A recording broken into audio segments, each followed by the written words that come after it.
La TVT au cœur de l'information.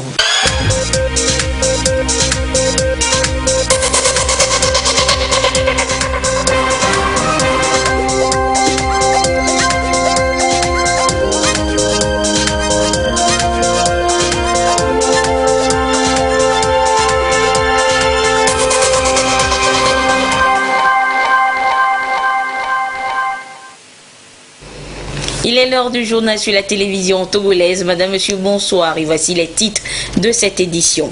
Ce 29 mai, les casques bleus sont à l'honneur. Ces hommes et femmes corps habillés déployés dans les zones en conflit pour la sauvegarde de la paix, des fois au péril de leur vie. Au Togo, un hommage a été rendu aux casques bleus togolais décédés en mission. Et puis où en est notre pays, le Togo, dans le respect des droits de l'homme après les recommandations de l'examen périodique universel. Un groupe de travail établi depuis ce matin. Et parlons toujours des droits de l'homme, vous découvrirez dans cette édition une nouvelle disposition de la Constitution issue des récentes réformes, l'interdiction des condamnations à la peine de mort, à vie ou à perpétuité. Voilà donc pour les titres. Les armes biologiques sont interdites parce que destinées à propager des maladies mortelles ou handicapantes. Mais certains pays en disposent et pourraient s'en servir. Que faire alors s'il arrivait que des populations y sont exposées? La question est débattue depuis ce matin à Lomé entre différents experts. Le compte rendu avec Priska Takara et Augustin Kossi. Qu'elle soit toxique ou biologique, toute arme de destruction massive est une menace à l'existence humaine. La Convention sur l'interdiction de ces armes exige des États parties une étroite collaboration pour prévenir la fabrication et l'utilisation des armes biologiques. Une arme biologique, en fait, c'est le fait d'utiliser des pathogènes à des fins hostiles, c'est-à-dire une attaque par une maladie qu'on aurait manipulée dans un laboratoire ou des toxines pour diffuser une maladie de façon délibérée pour tuer. Enfin, une convention existe en 1972 et qui a interdit d'utiliser ce type d'arme. Donc c'est un instrument essentiel de non-prolifération, mais c'est un instrument essentiel pour l'architecture de sécurité collective internationale. La rencontre de Lomé est baptisée exercice de simulation pour les États francophones de l'Afrique de l'Ouest. Elle a réuni une trentaine d'experts venus de 9 pays, dont le Togo. Des experts des Nations Unies ainsi que des universitaires. C'est une réunion organisée eu égard aux conséquences de l'épidémie d'Ebola en 2014 et 2015 en Afrique de l'Ouest et à la montée en puissance des groupes terroristes et criminels qui ont suscité et suscitent un regain d'intérêt pour les questions d'assistance. C'est tout le charme de l'exercice, c'est d'essayer de voir comment, parce que pour l'instant il n'existe rien, c'est-à-dire qu'il n'y a pas de consensus international de la façon dont on va opérationnaliser cet article 7. Donc l'exercice de simulation qui a été mené à Genève en 2016, c'est de proposer en fait aux États parties des scénarios très précis pour opérationnaliser cet article 7 et proposer ça à un consensus s'il faut mettre en place une assistance internationale, une coopération internationale entre États parties. Les 180 États parties prenantes de la Convention sur l'interdiction des armes biologiques doivent donc régulièrement mettre à jour leur système juridique pour s'impliquer dans la prévention et gestion des crises liées aux armes biologiques.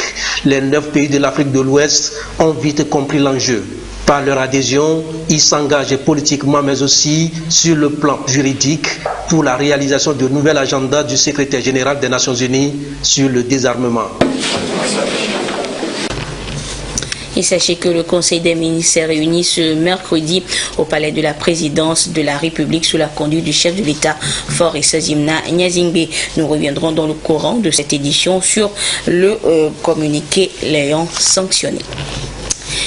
Ils sont des milliers de casques bleus à se battre tous les jours pour le maintien et la sauvegarde de la paix dans les zones de conflit. Un engagement qui paie parfois de leur vie. Pour les honorer, l'Organisation des Nations Unies a décrété chaque 29 mai journée internationale des casques bleus. L'événement a été célébré ce jour à Lomé avec un hommage rendu aux casques bleus togolais morts en fonction. Le compte rendu avec Luc Assis. Une minute de silence en mémoire des casques bleus togolais qui ont perdu la vie dans l'accomplissement de leur mission. Un acte symbolique pour rendre hommage à ces policiers, sapeurs-pompiers et militaires qui se sont sacrifiés pour le maintien et la préservation de la paix en Afrique et dans le monde.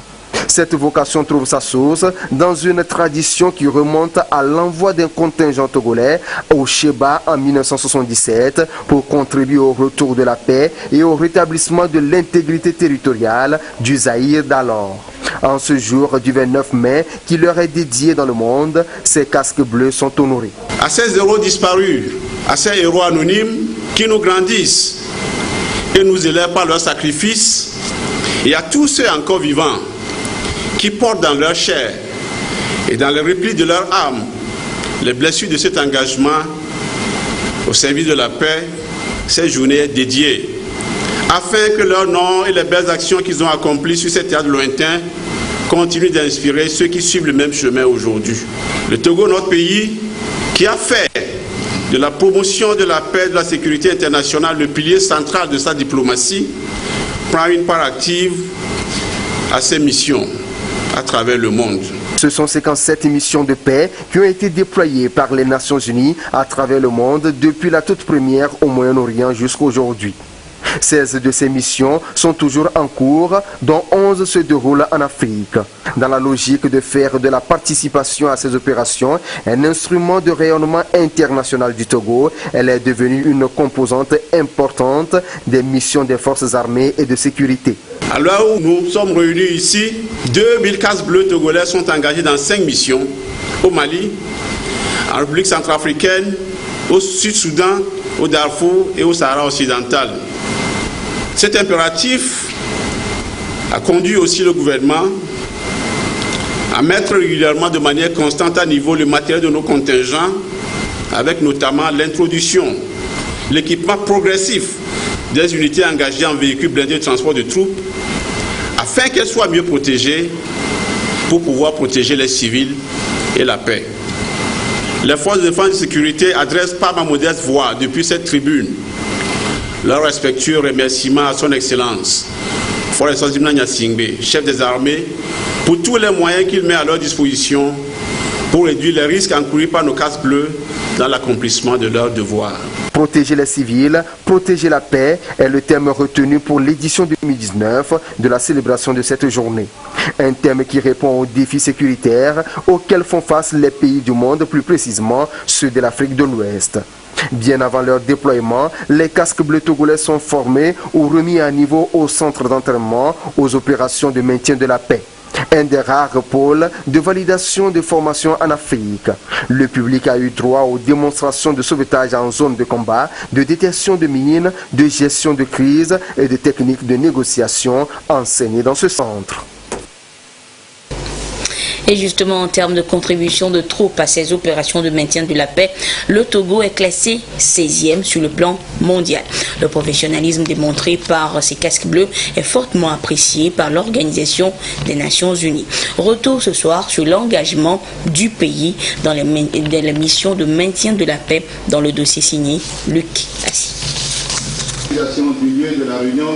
De futurs casques bleus togolais en pleine démonstration de leurs connaissances et des aptitudes acquises au centre d'entraînement aux opérations de maintien de la paix. Au cours de leur formation, ils sont soumis à des exigences dues à leur mission afin qu'ils s'imprègnent des réalités des théâtres de conflit. Ils seront bientôt déployés pour remplacer un bataillon qui fait déjà 6 à 12 mois dans une zone où la paix est menacée. Le Togo a à son actif une vingtaine de missions de paix avec plus de 30 000 soldats déployés au fil des années. Il faut juguler le mal très loin avant qu'il n'atteigne notre territoire national. Aujourd'hui, nous avons plus de 2000 hommes et femmes déployés dans diverses opérations de maintien de la paix, à savoir au Mali, où nous avons la plus grande force, on a un bataillon. 2 FPU, entendez, unités de police constituées, et un hôpital de niveau 2. Nous avons des observateurs au Mali, en Centrafrique, au Darfour. Le chef des armées a mis à notre disposition des outils nécessaires pour l'entraînement, la formation en savoir-faire et en savoir-être en opération de maintien de la paix. Et c'est sur ça que nous capitalisons et ce qui fait la réputation de nos troupes à l'étranger, sur les théâtres d'opération.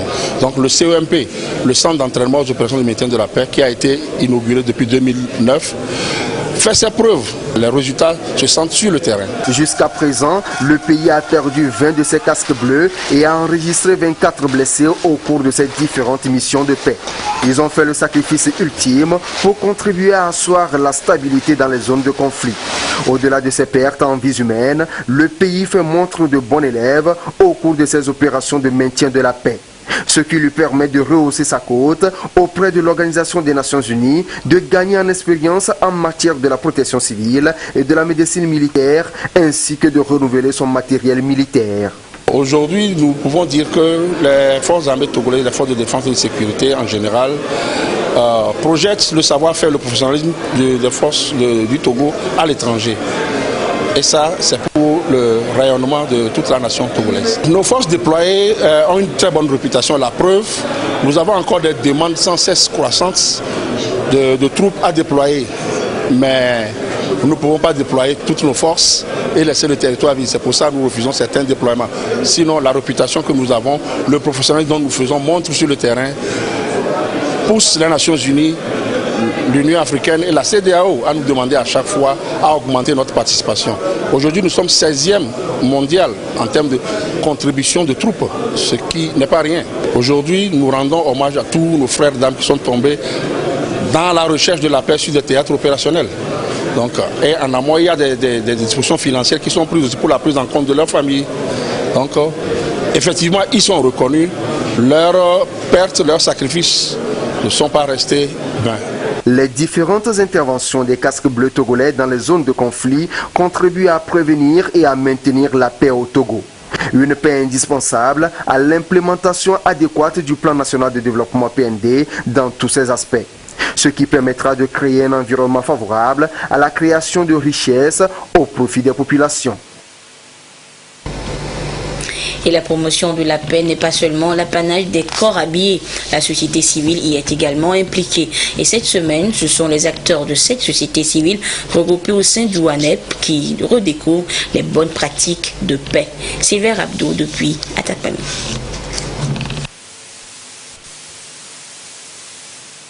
Les organisations de la société civile réunies au sein du groupe G7 veulent apporter leur contribution pour la consolidation de la paix au Togo. La démarche impulsée consiste donc pour le G7 de jouer efficacement sa partition dans le processus de promotion de la préservation de la paix et de la cohésion sociale. C'est dans ce sens que se tient cette rencontre de vulgarisation et de renforcement de capacité des membres du G7 dans la perspective de les outiller à renforcer leur acquis afin de les amener à mieux accompagner les populations à la base en matière de développement durable. L'idée, c'était de voir comment, en tant que société civile, apporter une contribution pacifique en tant que Togolais d'abord et en tant que citoyen engagé pour la paix dans notre pays. Et c'est dans cette optique-là que cette organisation se sont mis ensemble sous l'initiative de WANEP Togo. L'idée vraiment, c'est d'apporter l'information à la base. C'est d'abord mieux comprendre, faire le bilan, tirer les leçons et retourner vers la base, partager les réflexions avec cette base-là qui en réalité est détenteur, en fait, on va dire, de la souveraineté. Pour en fait bâtir un Togo meilleur où la paix n'est plus en fait une question, on va dire, de dialogue, mais que ça devienne tout simplement un vivre ensemble, que la paix soit tout simplement un partage entre les citoyens et citoyennes togolais que nous sommes. Le G7 regroupe des OAC, notamment WANEP Togo, la Concertation nationale de la société civile, CNSC, ACAT, CACIT, CJP, SAD et le RESFECO. Tous s'engagent à soutenir toutes les initiatives visant à améliorer le climat de paix et de vivre ensemble, mais également pour une participation active autour des questions liées à la promotion des valeurs civiques et citoyennes. Le biais de 10 débats publics qui seront organisés. Où en est le Togo dans la mise en œuvre des recommandations issues de l'examen périodique universel EPU de 2016? Le groupe de travail de l'EPU, justement présidé par le collectif des associations contre l'impunité au Togo-Cassit, s'est retrouvé ce mercredi pour partager le contenu du dit rapport d'évaluation et de cet examen qui prend en compte également la situation des droits de l'homme dans notre pays, et tout ceci en vue de sa validation. Le compte rendu et les détails dans ce reportage de Ekoui Salah. De la société civile et acteurs des médias. Ils ont jusqu'à la fin de cette journée pour apprécier le contenu du rapport périodique universel, l'amender en vue de sa validation. Ce sont des acteurs de la société civile, membres du CNDH, du ministère des Droits de l'Homme et des organismes internationaux conviés à ce travail.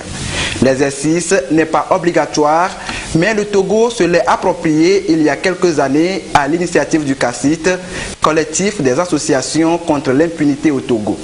Objectif, préparer le rapport que le pays devra présenter devant le Conseil des droits de l'homme en 2022 à Genève.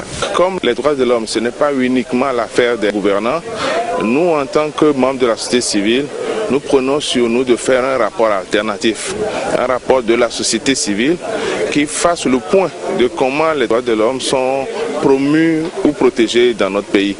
Et donc, entre deux sessions, il y a toujours un rapport à mi-parcours que l'État fait. Il n'était pas normal que la société civile ne fasse pas son rapport à elle aussi pour pouvoir présenter ça devant le même comité.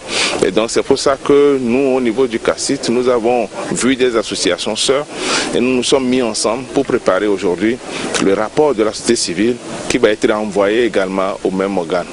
Le rapport à mi-parcours prend en compte les conditions de détention au Togo, le cadre légal de protection des droits de l'homme, la liberté de manifestation, d'opinion et d'expression, l'impunité, les mauvais traitements, la protection sociale, entre autres.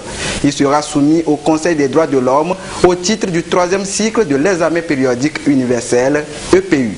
De défense des droits de l'homme. Le 9 mai dernier, les députés ont adopté le projet des réformes constitutionnelles et institutionnelles. Et parmi les 29 articles, on retrouve l'interdiction de la condamnation à la peine de mort, à vie ou à perpétuité. Ce soir, nous découvrons ensemble le 10 articles en détail dans le dossier signé Jazanam Baga. En opérant à l'unanimité les réformes institutionnelles et constitutionnelles dans la nuit du 8 au 9 mai 2019, les députés de la 6e législature ont gravé en lettres d'or dans le marbre de la Constitution le choix des plus hautes autorités togolaises de garantir l'intégrité physique et mentale, la vie et la sécurité de toute personne vivant sur le territoire national. Désormais, la condamnation à la peine de mort, à vie ou à perpétuité est interdite au Togo. Une bonne nouvelle pour les défenseurs des droits de l'homme. En matière de droits de l'homme, c'est une avancée considérable que de retrouver dans les textes de la Constitution du Togo l'interdiction ou l'abolition de la peine de mort. Et humainement parlant, nous ne donnons pas la vie, donc nous ne pouvons pas ôter la vie à un individu, quels que soient les motifs ou le fait pour lequel il est accusé. Le Togo l'avait déjà ratifié et il s'agissait simplement de mettre ça dans la norme constitutionnelle, ce qui a été fait maintenant. Et donc c'est tout à fait normal que nous apprécions cela. La nouvelle disposition contenue dans l'article 13 de la loi fondamentale a de nombreuses implications. En effet, plus jamais nul ne peut être arbitrairement privé de sa liberté et de sa vie au Togo. Et ce n'est pas tout. Il s'agirait maintenant à l'État togolais de concevoir dans son système judiciaire la possibilité d'une meilleure réinsertion des prisonniers. Maintenant qu'on sait qu'ils ne peuvent plus être là-bas jusqu'à la fin de leur vie, il faut prévoir comment il faut les réinsérer dans la société de façon à être des personnes un peu plus correctes que ce qui les a amenés à la prison. De l'autre côté, ce serait également un appel à la population togolaise pour comprendre que la vindicte populaire n'est pas une bonne chose parce que c'est une condamnation à mort par la population qui n'est pas détentrice de l'autorité de condamner. Et malheureusement, dans ces genres d'histoire, avec tout ce que ça comporte comme marge d'erreur, on tue des citoyens et tout ça, c'est des implications négatives. Il faut quand même que le gouvernement prenne des dispositions pour sanctionner ces personnes qui s'adonnent à ces actes de vindicte populaire. Ça, il faut que des gens soient sanctionnés. C'est parce qu'on n'interpelle pas des gens. Quelquefois, nous voyons même des vidéos de ces personnes, des gens qui se donnent à ces actes. Il faut les sanctionner, il faut les présenter devant les médias pour que les gens puissent se rendre compte que même si j'ai été victime, je n'ai pas le droit de tuer celui qui m'a agressé. Je le prends, je le remets dans les mains de la justice et la justice fera son travail. Voilà, nul n'a le droit de se rendre justice. La consécration par la Constitution de l'abolition de la peine de mort à vie ou à perpétuité est une avancée majeure en matière de respect des droits de l'homme et de la dignité humaine. Cependant, des défis restent encore à relever. Il faut créer de meilleures conditions de vie pour les citoyens togolais parce que très souvent, ce qui conduit les gens à faire ce genre de choses, c'est une absence d'éducation, c'est une absence de soins, etc. C'est des conditions sociales déplorables qui engendrent ces comportements nocifs pour la société. Il vaut mieux faire en sorte que les gens soient plus à l'aise, les gens soient respectés dans leur dignité pour ne pas venir à ça. Cela fait 40 ans que la peine de mort n'est plus appliquée au Togo. Avec l'inscription de l'abolition de la peine de mort à vie ou à perpétuité dans la Constitution, la menace est définitivement écartée, ce qui fait du Togo un pays qui protège et garantit la vie et la liberté de ses enfants. Et des organisations de la société civile du Togo étaient en visite du côté du Bénin pour découvrir les principes d'Istanbul en matière de labellisation. Et aujourd'hui, il est question d'une restitution de cette visite. Le compte rendu avec Rafietou Mbérekou et Patrice Bocom. La Fédération des organisations non gouvernementales au Togo, FONTO, à la recherche des performances nécessaires pour la bonne pratique et redevabilité des organisations de la société civile au Togo. Une amélioration recherchée à partir de l'exemple des expériences des sociétés civiles du Bénin avec pour base fondamentale la labellisation, un processus du travail bien fait. La labellisation, c'est le fait de décerner un prix distinctif à un ensemble d'acteurs de la société civile pour leur professionnalisme, pour être des ONG qui arrivent vraiment à être efficaces sur les 8 principes d'Istanbul. On cherche à voir de quelle manière la société civile peut être renforcée de manière à assurer l'efficacité, à améliorer la gouvernance interne et aussi de manière à ce qu'elle puisse faire le suivi auprès de l'État par rapport à l'élaboration et la soumission des rapports à temps, les rapports concernant les droits de l'enfant au Togo. Une rencontre d'échange, de partage et de restitution des expériences béninoises afin d'amener la société civile togolaise à plus de professionnalisme sur le terrain conformément aux principes d'Istanbul. La FONTO a reconnu que la société civile togolaise, ce n'est pas encore ça. Qu'il y en a parmi elles qui travaillent juste pour être demain à un poste politique. Le gouvernement a ce souci constant d'avoir une société civile dynamique, partenaire au développement. Donc la balle est dans le camp de nos frères et sœurs. Le gouvernement togolais, pour sa part, ne ménage aucun effort pour sortir les ONG de leur léthargie afin qu'elles jouent bien le rôle qui est le leur dans le développement socio-économique et politique du pays. Je vous le disais en début d'édition, le Conseil des ministres s'est réuni ce mercredi au Palais de la Présidence de la République sous la conduite du chef de l'État Faure Essozimna Nyazingbi. Le communiqué ayant sanctionné ce conseil avec le ministre en charge de la communication, Folibazi Katari. Communiqué du Conseil des ministres du mercredi 29 mai 2019. Le Conseil des ministres s'est réuni ce mercredi 29 mai 2019 au Palais de la Présidence de la République sous la présidence de son Excellence M. Faure Essozimna Nyazingbi, président de la République. Au cours des travaux, le Conseil a adopté 2 projets de loi, un décret et abordé des divers. Au titre des projets de loi, Le premier projet de loi adopté par le Conseil porte Code des investissements en République togolaise. L'amélioration du climat des affaires nécessite une refonte du cadre juridique des investissements au Togo en vue de le rendre plus attractif aux investisseurs tout en orientant leur action vers une croissance économique forte et soutenue, créatrice d'emplois et de revenus dans tous les secteurs de la vie économique et sociale. Les différentes innovations introduites sont, entre autres, relatives au recours à des incitations proportionnelles à l'importance des investissements, notamment une réduction d'impôts proportionnelle au montant investi ou une réduction d'impôts forfaitaires par emploi créé, à l'amélioration des incitations fiscales suivant les zones d'implantation des entreprises, au statut du siège des holdings du siège régional d'entreprises internationales ou leur centre opérationnel permettant des incitations à l'emploi renforcées, à la limitation des exonérations sur les droits, taxes et impôts indirects ou les impôts perçus au cordon douanier sur une durée de 5 ans, à la redéfinition des seuils minimums de réinvestissement, à la fusion des régimes d'agrément et de déclaration.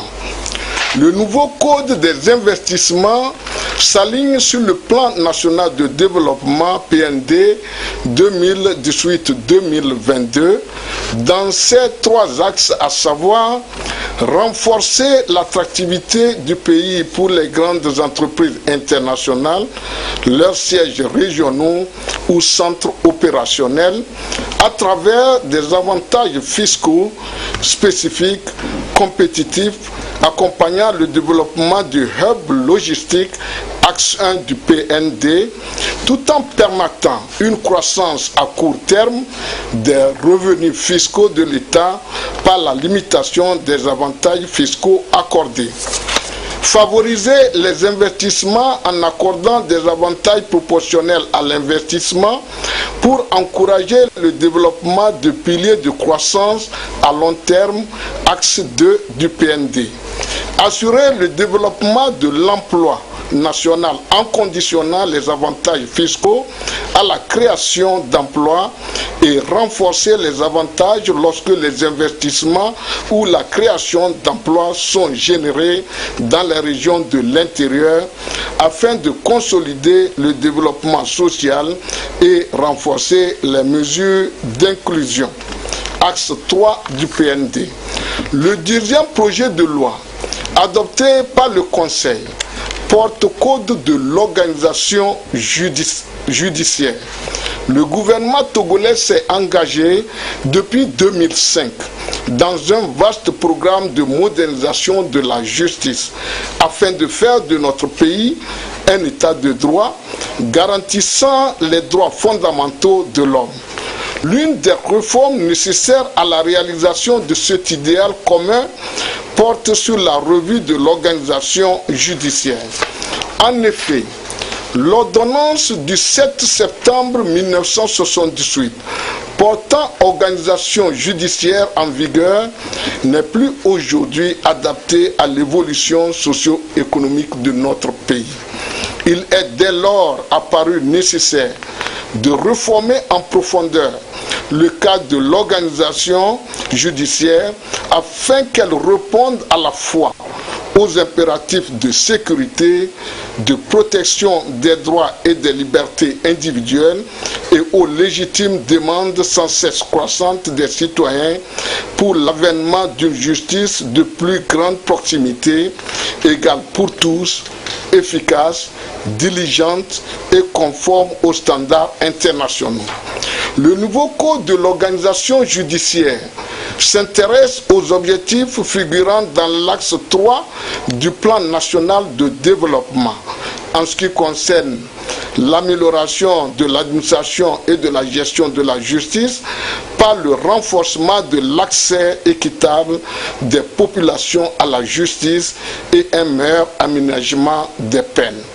La nouvelle organisation judiciaire, tout en apportant des innovations nécessaires à la bonne administration de la justice, a également le mérite de réaffirmer les grands principes juridiques fondamentaux tels que l'indépendance et l'impartialité des juges du siège, le double degré de juridiction, la séparation entre les fonctions de poursuite, d'instruction et de jugement, l'égal accès à la justice et le droit pour tout justiciable à ce que sa cause soit entendue et qu'une décision soit rendue dans un délai raisonnable.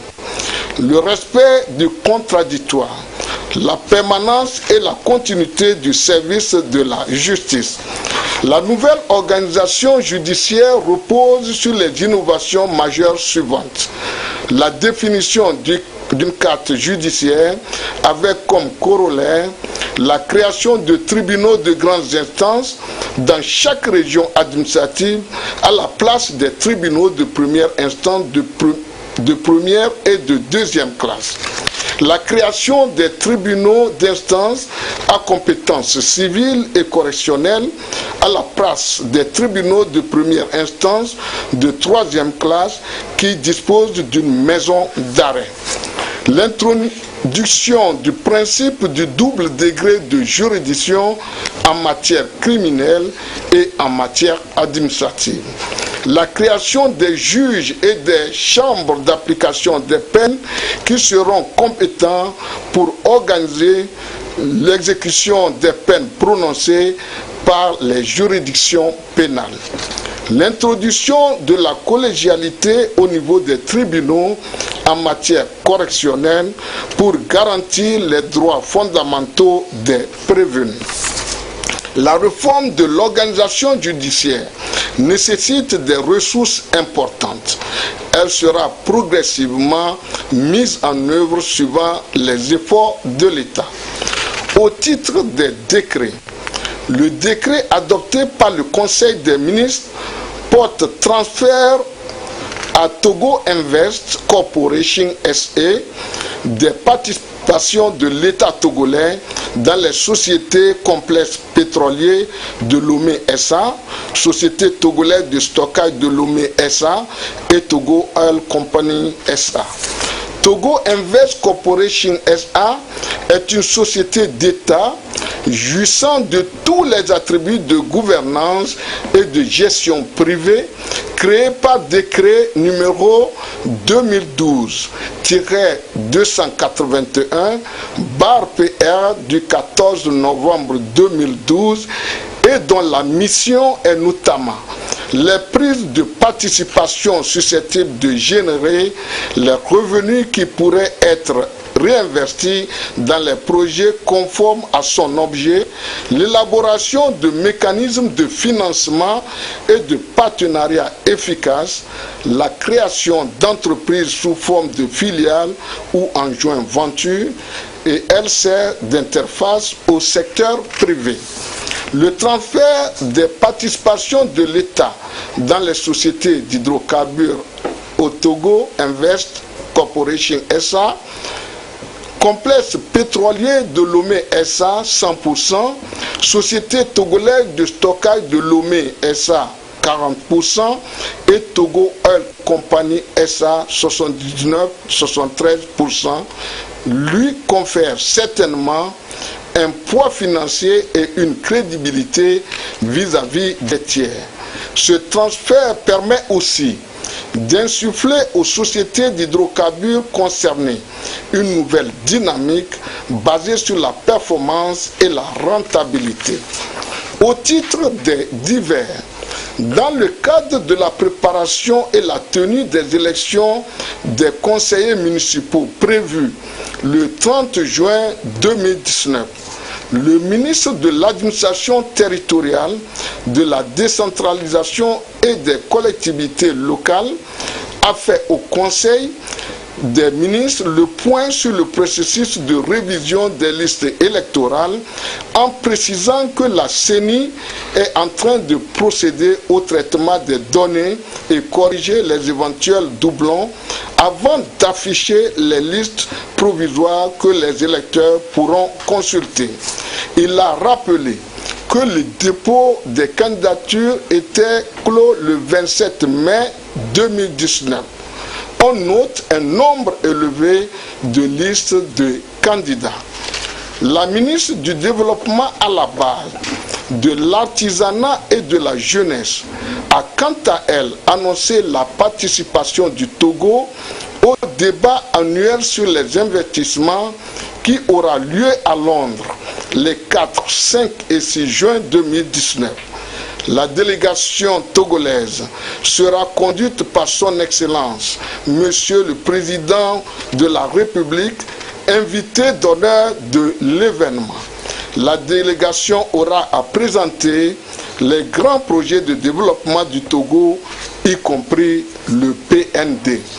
Enfin, le Premier ministre a remis à chacun des membres du gouvernement une lettre de mission revue pour se conformer aux recommandations de la retraite gouvernementale de Kara des 21 et 22 mars 2019, aux grandes orientations du président de la République issues de son adresse sur l'état de la nation du 26 avril 2019, notamment les mesures de sécurisation du territoire et la création de conditions pour rendre plus attractif notre pays.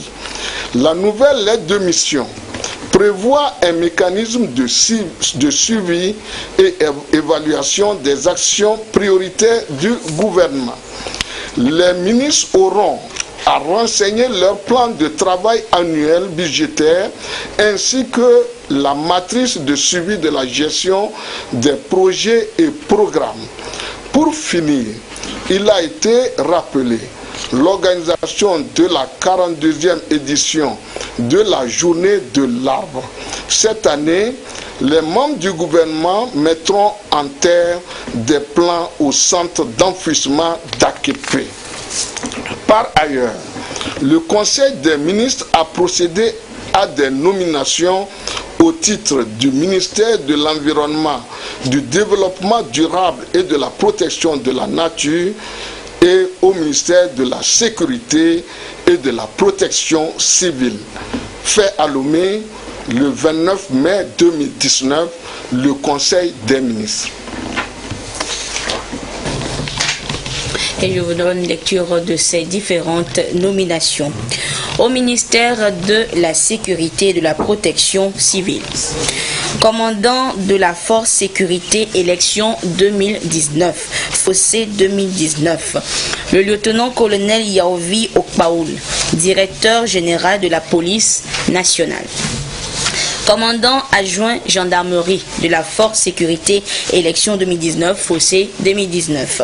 Le chef d'escadron Kadanga Kondo de la gendarmerie nationale. Commandant adjoint police de la Force Sécurité élection 2019, Fossé 2019. Le commissaire divisionnaire de police Essonana Bamazi de la police nationale.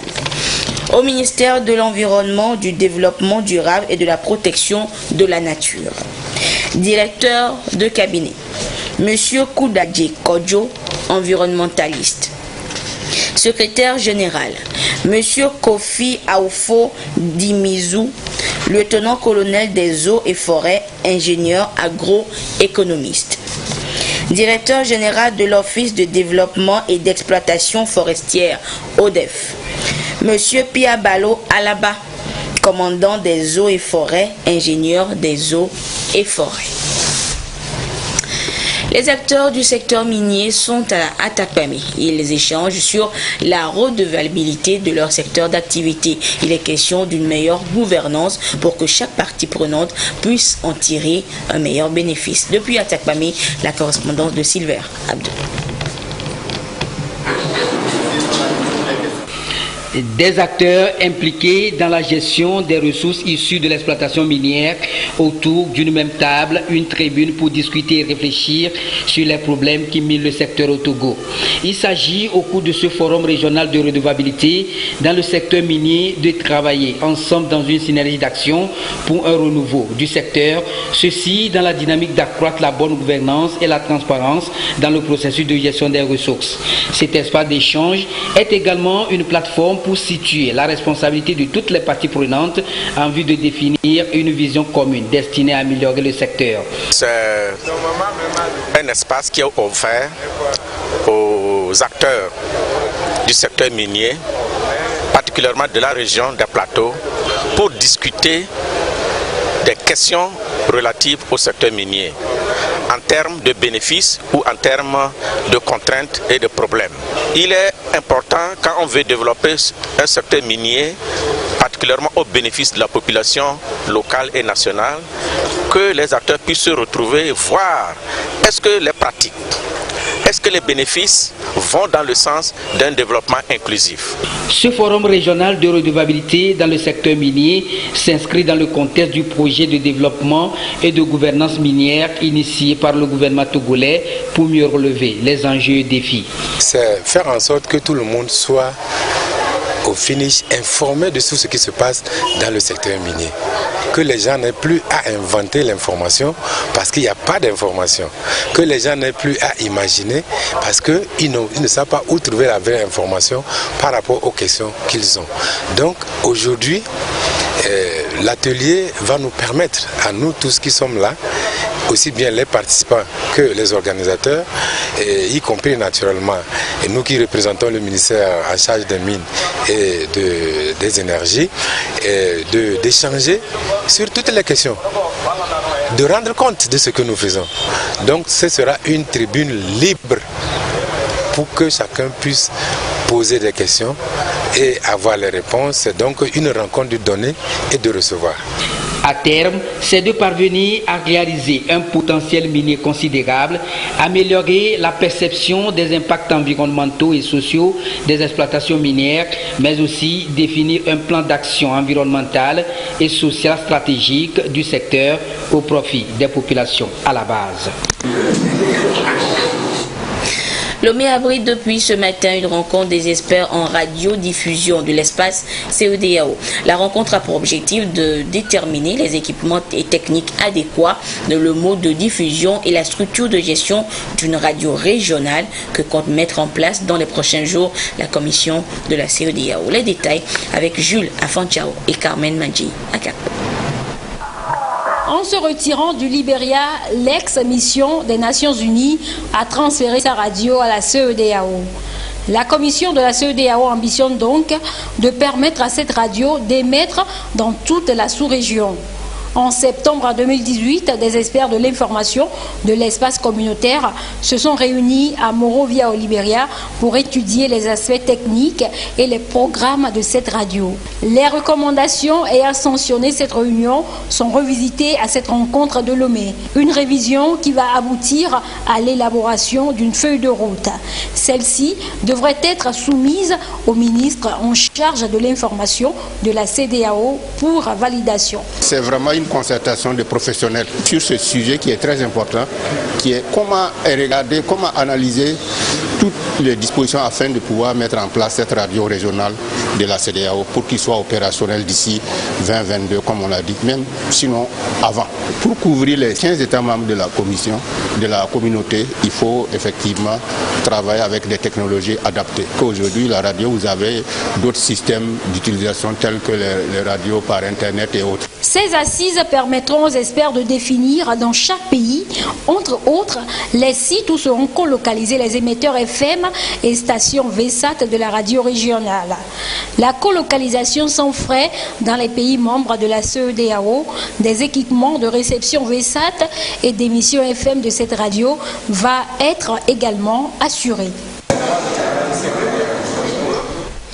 Le gouvernement rappelle à la population togolaise que la traditionnelle opération Togo propre du premier samedi du mois aura lieu ce samedi 1er juin 2019 de 6h à 8h sur l'ensemble du territoire national. Il invite à cet effet les habitants des quartiers, des villes et campagnes, les chefs des services administratifs, les responsables des sociétés publiques, parapubliques et privées, les autorités municipales, traditionnelles et religieuses, les comités de développement des quartiers, les associations et organisations de défense de l'environnement et de promotion du civisme et de la citoyenneté à se mobiliser massivement pour le succès de cette opération. Les associations et groupes organisés qui désirent bénéficier de la couverture médiatique des organes de presse publique et de l'assistance technique de l'ANASAP sont priés de prendre attache avec les cadres de la direction de la formation civique, joignable au numéro de téléphone 90 91 55 11 ou le 99 46 30 27 qui se chargeront de communiquer à ces services les lieux retenus pour les opérations de salubrité. Et c'est sur ce communiqué du gouvernement que se referme cette édition. Merci de votre fidélité à la télévision togolaise. Excellente suite de nos programmes. Au revoir.